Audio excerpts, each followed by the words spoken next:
सज्जनों, अब आपको पाताल केतु का वध है, राक्षस था, और मदालसा के साथ ऋतध्वज का विवाह का प्रसंग है। आइए चलते हैं। पिता ने पूछा, पुत्रों, महर्षि गालव के साथ राजकुमार ऋतध्वज ने वहाँ जो जो कार्य किया उसे बतलाओ। पुत्रों ने कहा, महर्षि गालव के रमणीय आश्रम में रहकर राजकुमार ऋतध्वज ब्रह्मवादी मुनियों के सब विघ्नों को शांत कर दिया और वीर कुवलयाक्ष गालवाश्रम में ही निवास करते थे। इस बात को वह मदोन्मत्त नीच दानव नहीं जानता था, इसलिए संध्योपासन में लगे हुए गालव मुनि को सताने के लिए वह शूकर का रूप धारण करके आया। उसे देखते ही मुनि के शिष्यों ने हल्ला मचाया। फिर तो राजकुमार शीघ्र ही घोड़े पर सवार हो धनुष लेकर उसके पीछे दौड़ पड़े। उन्होंने धनुष को खूब जोर से खींच करके एक चमकते हुए अर्धचंद्राकार बाण से उसको चोट पहुंचाई और बाण से आहत होकर वह दैत्य प्राण बचाने के लिए धुन में भागा और वृक्षों तथा पर्वतों से के झाड़ी में घुस गया। वह घोड़ा भी मन के समान वेग से चलने वाला था। उसने बड़े वेग से सूअर का पीछा किया। वारा रूपधारी दानव वृद्ध तीव्र वेग से भागता हुआ एक जगह पृथ्वी पर विवर के आकार में दिखाई देने वाला गड्ढे के भीतर बड़ी फुर्ती के साथ कूद पड़ा। इसके बाद शीघ्र ही अश्वारोही राजकुमार भी घोर अंधकार से भरे हुए उस भारी गड्ढे में कूद पड़े। उसमें जाने पर राजकुमार को वह सूअर नहीं दिखाई दिया। उन्हें प्रकाश से पूर्ण पाताल लोक का दर्शन हुआ। वे नगर में घूमने लगे। पाताल में वे घूमते घूमते एक स्त्री को देखा जो बड़ी उतावली के साथ कहीं चली जा रही थी। राजकुमार ने उससे पूछा, तू किसकी कन्या है, किस काम से जा रही है? वह सुंदरी कुछ उत्तर नहीं दिया। वह चुपचाप एक महल की सीढ़ियों पर चढ़ गई। ऋतध्वज भी घोड़े को एक जगह बांध दिया, उसी स्त्री के पीछे पीछे महल में प्रवेश किया। उस समय उनके नेत्र आश्चर्य से चकित हो गए। महल में पहुंचने पर उन्होंने देखा एक विशाल पलंग पर बिछा हुआ था। उस पर एक सुंदरी कन्या बैठी थी जो कामनायुक्त रति से जान पड़ती थी। चंद्रमा के समान मुख, सुंदर भौहें, कुंदरू के समान लाल ओठ आदि उसके नेत्र थे। रमणी को देखकर राजकुमार समझा यह कोई रसातल की देवी है। उनके आते ही वह सुंदरी उठ खड़ी हो गई और उसका मन अपने बस में न रहा। तुरंत ही लज्जा आश्चर्य से दीनता के वशीभूत हो गई।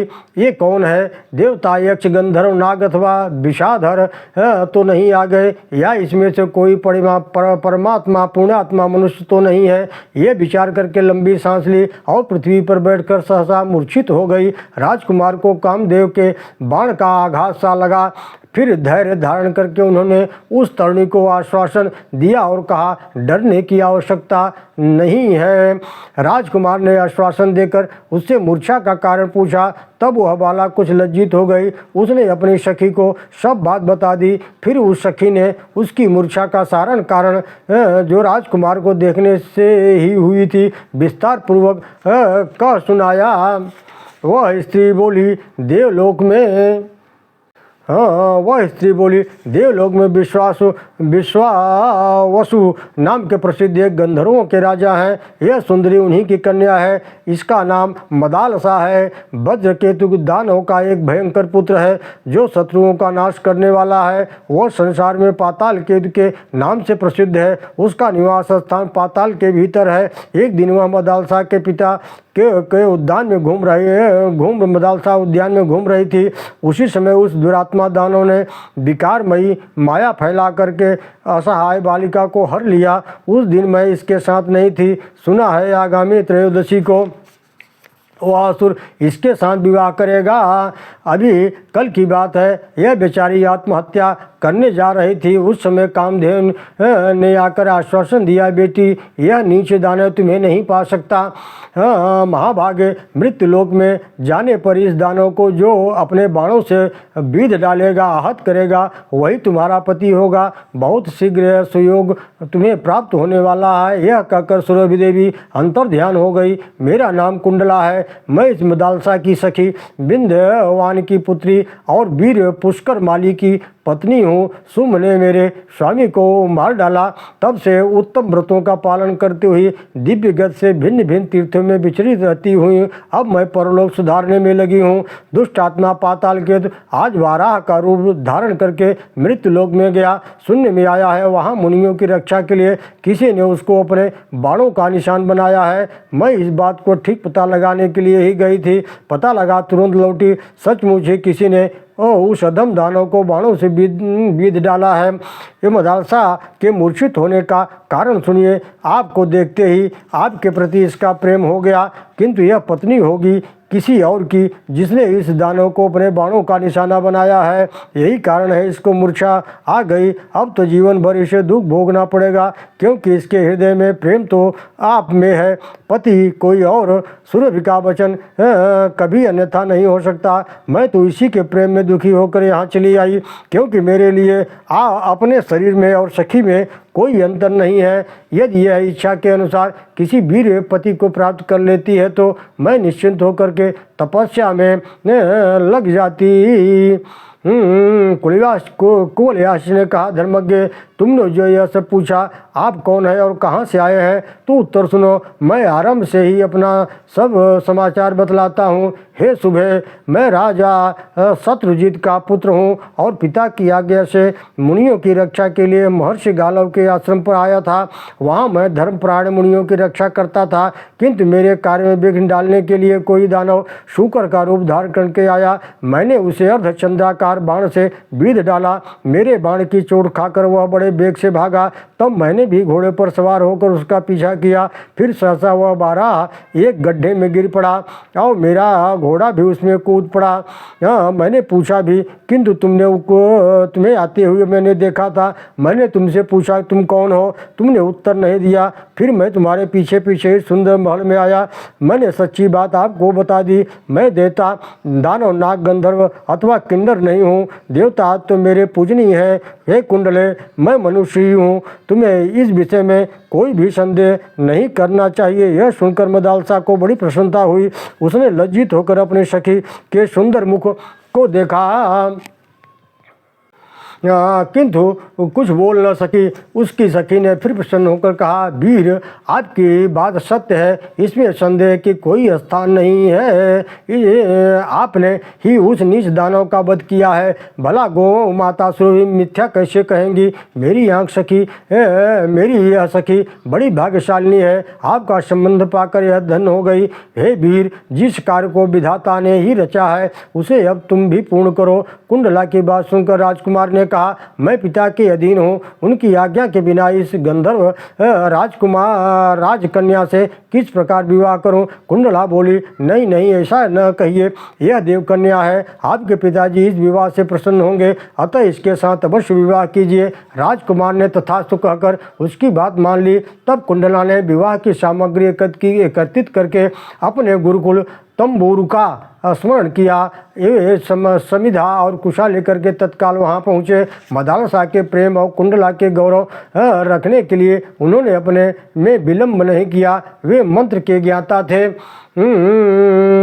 अतः अग्नि प्रज्वलित करके हवन किया और मंगलाचरण के अनंतर कन्यादान करके वैवाहिक विधि संपन्न की। फिर वे तपस्या के लिए अपने आश्रम पे चले गए। तदनंतर कुंडला ने अपने सखी से कहा, हे सुमुखी, तुम जैसे सुंदरी राजकुमार तुम जैसे सुंदरी को राजकुमार ऋतध्वज के साथ विवाहित देखकर मेरा मनोरथ पूर्ण हो गया। अब मैं निश्चित होकर तपस्या करूंगी और तीर्थों के जल से अपने पापों को धो डालूंगी। कुंडला बोली, हे प्रभु, आपकी बुद्धि बहुत बड़ी है। आप जैसे लोगों को कोई पुरुष भी उपदेश नहीं देता, फिर भी मुझे स्त्रियां तो दे ही सकती हैं, किंतु इस मदालसा के स्नेह से मेरा चित्त आकृष्ट हो गया है तथा आपने भी अपने प्रति हृदय में एक विश्वास उत्पन्न कर दिया है। इसलिए मैं आपको कर्तव्य का स्मरण मात्र करा रहा हूँ। पति क्यों चाहिए कि सदा अपने पत्नी का भरण पोषण करें। जब पति पत्नी प्रेमवश एक दूसरे के वशीभूत होते हैं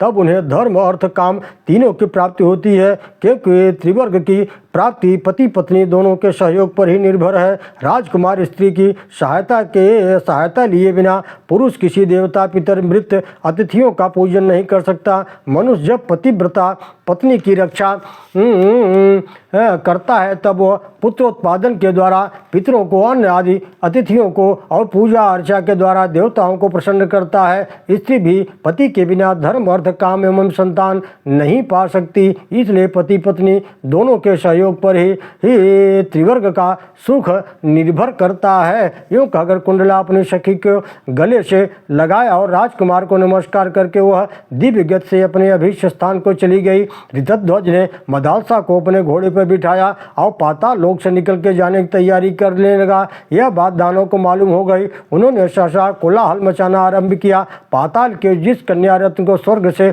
हर लाया था उसे राजकुमार चुराया जा रहा है। यह समाचार पाते ही वह खड्ग, गदा, शूल, बाण आदि लेकर के आयुधों से सजी हुए दानवों की विशाल सेना पाताल के साथ वहां पहुंच गई। खड़ा रह कहकर उसने राजकुमार ऋतध्वज के पर बाणों की शूलों की वर्षा आरंभ कर दी। राजकुमार भी बड़े पराक्रमी थे। उन्होंने हंसते हंसते बाणों का जाल सा फैला दिया और खेल खेल में ही दानों को अस्त्र शस्त्र काट दिया। क्षण भर में ही पाताल लोक की भूमि ऋतध्वज के बाणों से छिन्न भिन्न खड्ग और शक्ति से आच्छादित हो गए। तदंतर राजकुमार ने त्वाष्ट नामक अस्त्र का संधान किया और उसे दानवों पर छोड़ दिया। इसकी प्रचंड ज्वाला से पाताल के सहित समस्त दानव दग्ध हो गए। उनकी हड्डियां चटक गई, राख हो गई, जैसे कपिल मुनि के क्रोधाग्नि से सागर पुत्र भस्म हो गए थे। इस प्रकार ऋतध्वज की सारा अग्नि में संपूर्ण दानव जल मरे। इस बड़े बड़े दानवों का वध करके राजकुमार फिर अपने अश्व पर सवार हुए और उस स्थिर रत्न के साथ अपने पिता के नगर में लौट आए।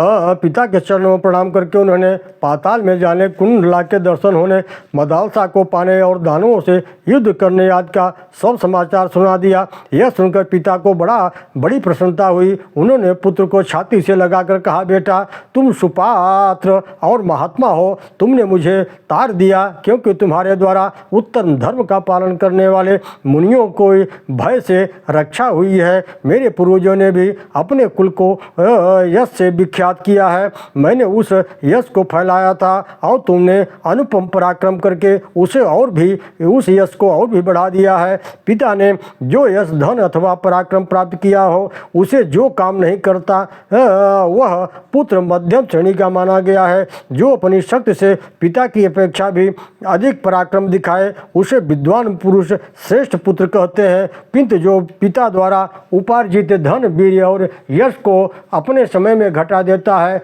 वह बुद्धिमान पुरुषों द्वारा अधम बतलाया गया है। इस प्रकार बारंबार भांत के प्रिय वचन कहकर पिता ने ऋतध्वज को हृदय से लगाया और मदालसा के साथ उन्हें राजमहल में भेज दिया। राजकुमार ऋतध्वज अपनी पत्नी के साथ पिता के नगर में उद्यान, वन एवं पर्वत शिखरों पर आनंद पूर्वक विहार करते रहे। कल्याणी मदालसा प्रतिदिन प्रातः काल उठकर सास ससुर के चरणों में प्रणाम करती थी और बड़े आदर के साथ भगवत भक्ति में लीन रहती थी। अपने पति के साथ रहकर वह आनंद भोगती थी।